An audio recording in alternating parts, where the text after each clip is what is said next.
So I would like to invite Dr. Martin Selvaraj to address us in the next presentation.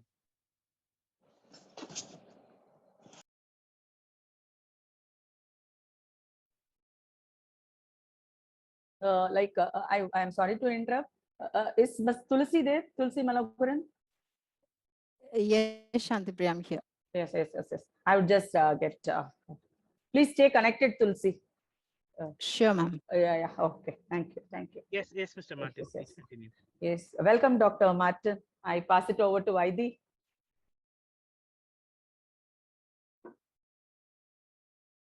Yes, Dr. Martin, please continue. Dr. Martin Selvaraj is from the Department of Sociology. And I would like to state here one thing. He volunteered to speak, like crime against women. He felt that that particular topic is the need of the hour. And we are very sorry because like the time confusions happened. That's the reason like we were quite late and certain jumpings happened. So welcome Dr. Martin Selvaraj from the Department of Sociology, Queen Maris College. And I'm proud to announce here, like even I am a sociology student. So welcome to the board, Dr. Martin. Please.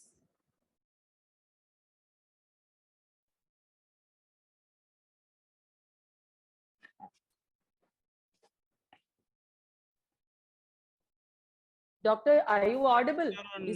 You're on mute. You are on mute. We are not able to hear. Yes, we can hear you now. Okay. Good evening.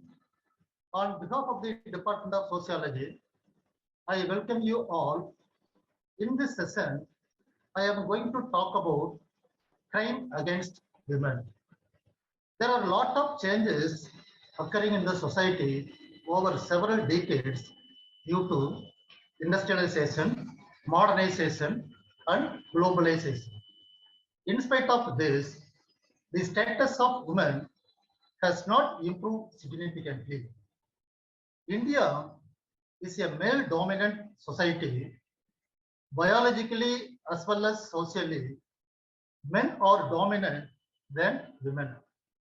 Once, many rights were denied to women, such as property rights, education, widow remarriage, etc. In addition to this, some evil practices like sati was also practiced only in India. Though there are several laws enacted to uplift their condition, women still considered as a weaker section in our society. Therefore, they are easily victimized for discrimination, violence, and crime by the powerful men. Gender discrimination, violence, and crime against women are interrelated with each other. In fact, one leads to other.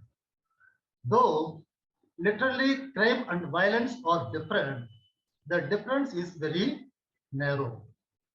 Violence is nothing but unlawful exercise of physical force, whereas crime is immoral act punishable by law. Crime is an offense and also an antisocial act.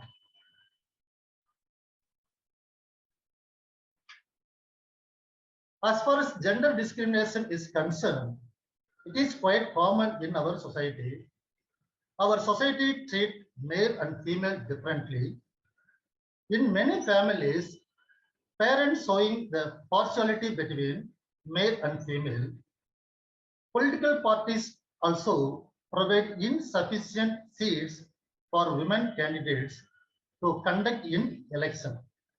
Above all, exploitation is common in many occupations, especially in the unorganized sector. Though male and female are engaged in similar type of occupations, women are paid lower than men. The Universal Declaration of Human Rights establishes that all human beings are born free and equal in dignity and rights. But in reality, it is a question mark. In this analysis of crime against women, we are focusing only on the nature and extent of crime against women in India.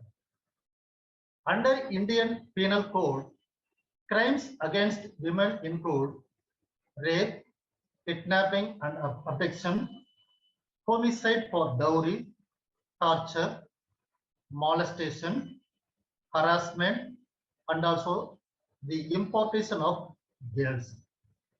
Daily, hundreds of cases of murder, rape, molestation, sex abuse, and eve teasing, forcing women to prostitution, etc., are reported by media.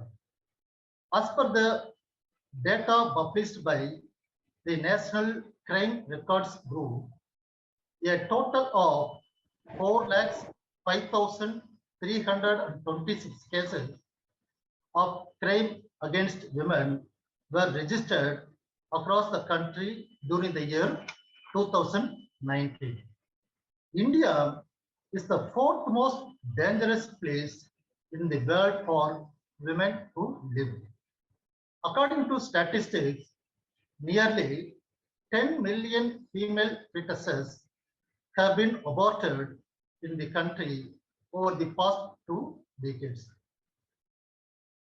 1 in 5 women face domestic violence. Every third woman in India suffers sexual, physical violence at home. Interestingly, more than 95% of cases of crime against women go unreported. According to National Crime Records Group 2005, rape is occurring every 29 minutes, molestation every 15 minutes, murder every 16 minutes, cruelty act every 9 minutes, dowry deaths every 77 minutes.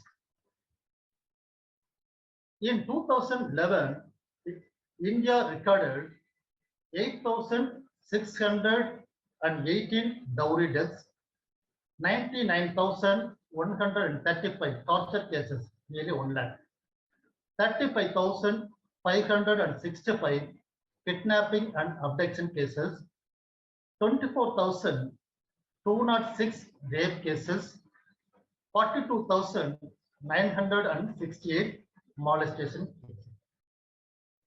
The data shows that in 2020, 3,98,620 persons were arrested in connection with crime against women.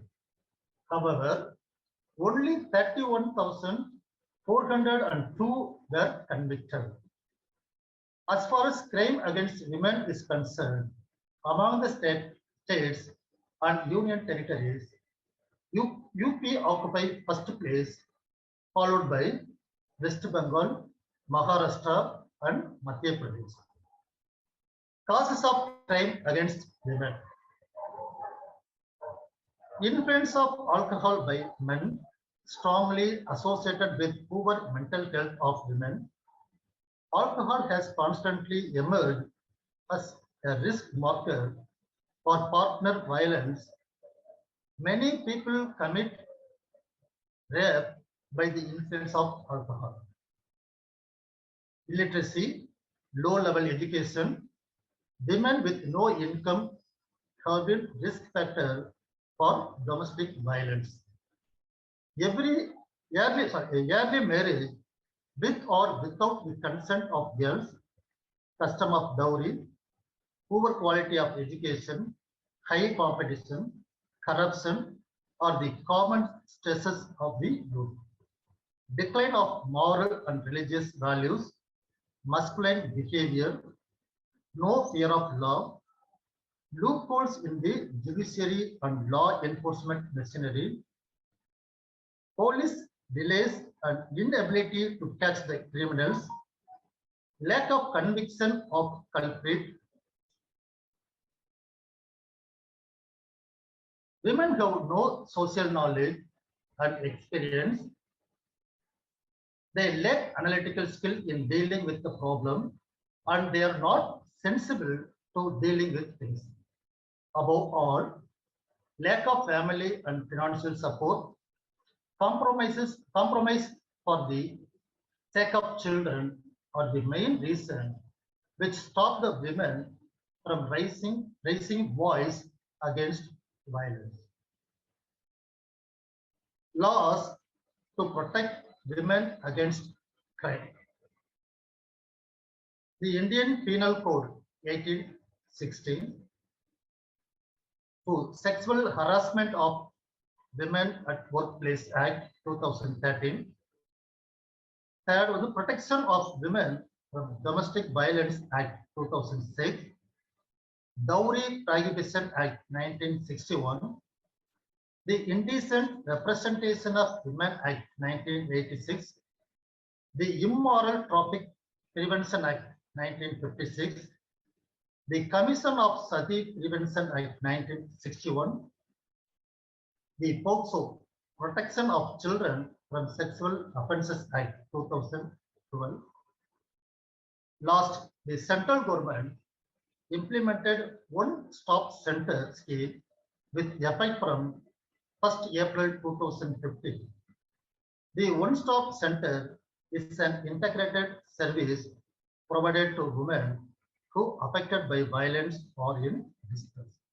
These are all the laws government only implemented mainly to protect women.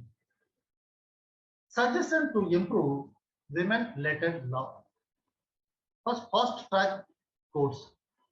Top priority should be given to women-related violence. More number of fast-track courts should be established all over the country. Second, punishment. Punishment should be strict. Bail should not be given those who committed crime against women. Awareness. Awareness should be given among the women towards the rights and availability of law in relation to crime against women. Sympathy and partiality. On the basis of age, sex, religion, health, economic, and political, sympathy and partiality should not be given to the criminals. Conclusion. Crime against women is a global issue. In order to protect women, the government must take important steps. It is a duty of every individual to make the women to feel free and safe. It is a right of every woman to live a dignified and respectable life. Only laws are not sufficient. Every citizen should take a pledge to respect every woman. Thank you, sir.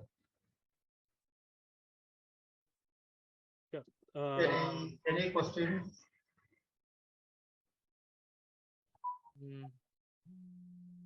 I'm just getting some messages on YouTube saying that it was a very informative session.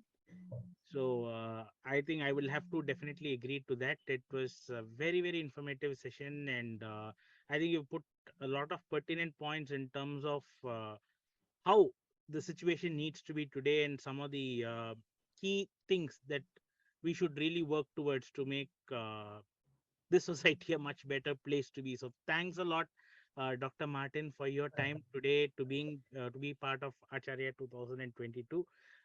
We are really obliged. Thank you, sir. For having you in today's session. Thanks a lot, sir. Thank you, sir.